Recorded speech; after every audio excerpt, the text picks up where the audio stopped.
பிஸ்மில்லாஹிர்ரஹ்மானிர்ரஹீம். பாரவல உறவுகளை மீண்டும் ஒருமுறை சந்திப்பதில் மற்றற்ற மகிழ்ச்சி. நம் அனைவர் மீதும் இறைவனுடைய சாந்தியும் சமாதானமும் உண்டாவதாக. அஸ்ஸலாமு அலைக்கும் வரஹ்மத்துல்லாஹி வபரகாத்துஹு. உண்மையிலேயே தொடர்ச்சியாக நாம் நமது உறவுகளுக்கு தந்து கொண்டிருக்கின்ற காணொளிகள் நல்ல வரவேற்பை பெற்றிருக்கின்றன. சர்வதேச ரீதியாகவும் பல நாடுகளிலே நமது காணொளிகளை பார்வையிட்ட பல சகோதரர்கள் இன்னும் சமூகத்துக்குள் இருக்கின்ற பல்வேறு விடயங்களை சமூகத்துக்கு வெளியிலே கொண்டு வாருங்கள் என்கின்ற தகவலை சொல்லிக் கொண்டிருக்கிறார்கள். கிட்டத்தட்ட 76 நாடுகளுக்கு மேல் நமது பாரவலம் அலைவரிசை பார்வையிடப்படுகிறது. அல்ஹம்துலில்லாஹ், லட்சக்கணக்கான பார்வையாளர்கள் அவற்றை பார்த்து நமக்கு பின்னூட்டம் விடுகிறார்கள். அந்த வகையிலே இன்று நாம் சில பொருளாதாரம் படைத்தவர்கள் இஸ்லாம் சகலரையும் ஒரே கண்ணோட்டத்தோடு தான் பார்க்கிறது. பணக்காரன், ஏழை, முதலாளி, தொழிலாளி, கருப்பன், வெள்ளையன் என்கின்ற எந்த பாகுபாடுகளும் இஸ்லாத்தில் கிடையவே கிடையாது. சமதர்மத்தை வலியுறுத்தி நிற்கின்ற உலகின் மிகப்பெரிய மார்க்கமாக இஸ்லாமில் இருக்கிறது. இந்த சூழ்நிலையில் முதலாளித்துவம் என்பது இஸ்லாத்தில் கிடையவே கிடையாது. முதலாளியும் தொழிலாளியும் சமமாக பார்க்கப்படுகின்ற ஒரு மார்க்கம்தான் தூய்மையான இஸ்லாம். அந்த வகையில் இன்று நாம் பார்க்கிறோம், இந்த முதலாளித்துவம் என்கின்ற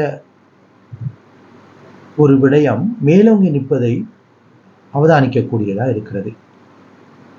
உண்மையிலே இன்று பல 100 இளைஞர்கள் அல்லது அதையும் தாண்டி பல 1000 இளைஞர்கள் படித்துவிட்டு தொழில் ரீதியாக பல்வேறு சிக்கல்களை எதிர்கொண்டு தொழிலில்லா தன்மையினால் பல்வேறு இடங்களிலே சாதாரண கடை சிப்பந்திகள் முதல் சாதாரண கடைகளிலே தொழிலாளிகளாகவும் பணியாற்றுகிறார்கள். அத்தகைய படித்த இளைஞர்களை அல்லது தொழில் இல்லாமல் தங்களிடம் வந்து தொழில் செய்து கொண்டிருக்கின்ற இளைஞர்களை இந்த சில முதலாளித்துவம் செய்கின்ற நையப்புடைப்புகளை பார்க்கின்ற போது நம்மிடமும் வந்து பலர் இவற்றை குறையாக சொல்லிக் கொண்டிருக்கிறார்கள். உண்மையிலேயே வயிறு என்பது எல்லோருக்கும் பொதுவானது. அல்லாஹ் மனிதர்களை படைத்து மனிதர்களுடைய உணர்வுகளில் மிக பெரிய உணர்வாக பசியை வைத்திருக்கிறார். பசி ஏழைக்கும் அதே பசிதான், பணக்காரருக்கும் அதே பசிதான், கோடீஸ்வரனுக்கும் அதே பசிதான், சாதாரணமான தொழிலாளிக்கும் அதே பசிதான். ஆக அந்த பசியை நிரப்பிக்கொள்வதற்காக, வயிற்றை நிரப்பிக்கொள்வதற்காகத்தான் ஒவ்வொரு மனிதனும் காலை முதல் மாலை வரை படாத பாடுபட்டு பொருளாதாரத்தை தேடிக்கொண்டிருக்கிறார்கள். இன்றைய சூழ்நிலையில் பொருளாதார ஏற்றம் உச்சத்தை தொட்டு நிற்கின்ற இந்த பொழுதுகளில் சாதாரணமாக தினம் ஒன்றுக்கு 5000 ரூபாய் வரை இருந்தால் கூட போதாத ஒரு சூழ்நிலையில் இருக்கிறது. சாதாரணமாக ஒரு கடையிலே சிப்பந்தியாக இருக்கின்ற ஒருவர் மாதாந்தம் 30,000 அல்லது 40,000 ரூபாய் சம்பளம் எடுத்தால் அவருடைய ஒரு நாள் உழைப்பு 1500 ரூபாயாக இருக்கும். இவற்றை கொண்டு அன்றாட ஜீவனோபாயத்தை பாதுகாத்துக் கொள்வது முதல் பிள்ளைகளுடைய கல்வி செலவு, மருத்துவ செலவு என்று பார்க்கின்ற போது நிச்சயமாக போதாமல் தான் இருக்கும். அவற்றை ஈடு செய்வதற்காக சில வழிமுறைகளை தனக்கு மேலே இருக்கின்ற தன்னுடைய தொழில் நடத்துனர்கள் அல்லது தொழிலதிபர்கள் காட்டித்தர வேண்டும் என்று கேட்கின்ற போது அவற்றை எடுத்தறிந்து நான் முதலாளி, நீ தொழிலாளி என்கின்ற அந்த போர்வையிலே, அந்த பார்வையிலே அவர்கள் நடத்துகின்ற விதம் உண்மையிலேயே மிகவும் வேதனை படைப்பிக்கின்ற ஒரு விடயமாக மாறியிருக்கிறது. உண்மையிலே ஒரு கடையிலே சிப்பந்தியாக பல ஆண்டுகள் கடமையாற்றிவிட்டு தற்போது ஒரு வாரம் நோய்வாய்ப்பட்டிருந்த நிலையில் நோய்வாய்ப்பட்டு தன்னுடைய நோய் குணமடைந்ததற்கு பிற்பாடு கடைக்கு செல்லுகின்ற போது கடை சொந்தக்காரர் சொல்லியிருக்கிறார், இல்லை, நான் வேறு ஒருவரை எடுத்து விட்டேன், நீங்கள் நின்று கொள்ளுங்கள்.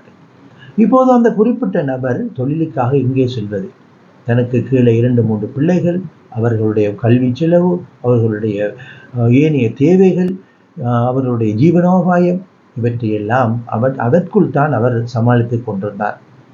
இப்படி பார்க்கின்ற போது சில முதலாளித்துவ வர்க்கம் உண்மையிலேயே எடுத்தறிந்து தனக்கு மாத்திரம்தான் பயிர் இருக்கிறது, தனக்கு மாத்திரம்தான் பொருளாதாரம் தேவை, உங்களுக்கெல்லாம் தேவை இல்லை என்கின்ற நிலையிலே இருப்பதை காண்கின்ற போது உண்மையிலேயே அவற்றை சுட்டிக்காட்ட வேண்டிய ஒரு சூழ்நிலை தான் இருக்கிறது. எனவே ஒவ்வொருவரும் தங்களுக்கு கீழே இருக்கின்றவர்களை தங்களை போன்று நினைக்கின்ற ஒரு மனோநிலை வருகின்ற போது நிச்சயமாக இவ்வாறான சிக்கல்களுக்கு இடமில்லை என்பதுதான் எமது கருத்தாக இருக்கிறது. எனவே தங்களுக்கு கீழே இருப்பவர்களுக்கு என்ன தேவை இருக்கிறது? அவர்களுக்கு குடும்பம் இருக்கிறது, பிள்ளைகள் இருக்கிறார்கள், அவர்களை நம்பி சில பெண் சகோதரிகள் இருக்கிறார்கள், அவர்களுடைய தேவைகளை நிறைவேற்ற வேண்டும் என்கின்ற ஒரு எண்ணப்போக்கிலே, ஒரு பாங்கிலே முதலாளித்துவவாதிகளுடைய சிந்தனை மாற வேண்டும் என்பதுதான் எங்களுடைய கருத்தாக இருக்கிறது.